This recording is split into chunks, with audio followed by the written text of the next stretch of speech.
নমস্কার বন্ধুরা, দুবাই সিরিজের 10ম পর্বে আপনাদের স্বাগতম। আমরা জানি দুবাই মানে মরুভূমি আর প্রচণ্ড গরম, কিন্তু ভাবুন তো, যদি মরুভূমির মাঝখান দিয়ে আপনি এসির মধ্যে হেঁটে যেতে পারতেন। অবিশ্বাস্য মনে হলেও দুবাই ঠিক এই প্রজেক্টটি হাতে নিয়েছে, যার নাম দ্য লুপ।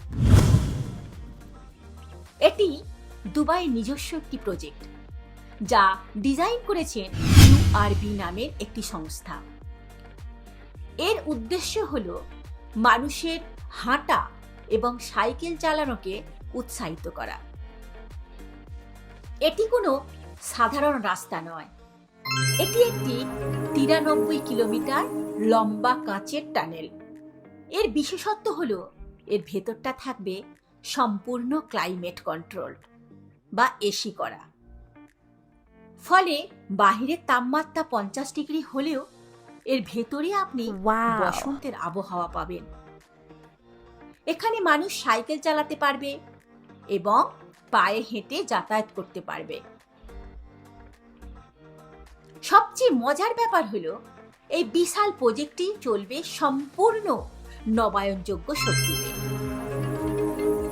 এর মেঝের স্টাইলগুলো এমনভাবে তৈরি যে মানুষের হাঁটা চলার চাপ থেকে বিদ্যুৎ উৎপন্ন হবে, অর্থাৎ আপনার প্রতিটি পদক্ষেপ দুবাইয়ের জন্য শক্তি তৈরি করবে। ভাবুন তো বন্ধুরা, আপনি যখন আপনার শরীরের মেদ ঝরানোর জন্য এই এসি রাস্তায় হাঁটবেন বা সাইকেল চালাবেন, আপনার প্রতিটি পদক্ষেপ আসলে দুবাই শহরকে আলোকিত করতে সাহায্য করবে। আপনি যত হাঁটবেন, শহর তত বেশি বিদ্যুৎ পাবে। এটাকে বলে এক ঢিলে দুই পাখি মারা। আপনার ব্যায়ামও হলো, আবার বিদ্যুৎ বিলও বেঁচে গেল।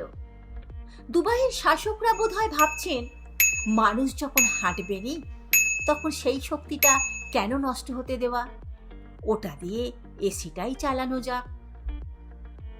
দুবাই শুধু প্রযুক্তিতেই থেমে নেই, তারা পুরো টানেলটির ভেতরে প্রচুর গাছপালা লাগিয়ে একটি ইকোসিস্টেম তৈরি করবে। এর ফলে টানেলের ভেতরের বাতাস সব সময় পরিষ্কার আর সতেজ থাকবে। দুবাইয়ের লক্ষ্য হল 2024 সালের মধ্যে 80% মানুষকে গাড়ি ছেড়ে সাইকেল বা পায়ে হেঁটে যাতায়াতে উৎসাহিত করা। এই লুপের ভেতর থাকবে প্রচুর গাছপালা, ছোট ছোট পার্ক এবং রিফ্রেশমেন্ট সেন্টার। এটি শহরবাসীকে আরো সুস্থ ও কর্মক্ষম করে তুলবে।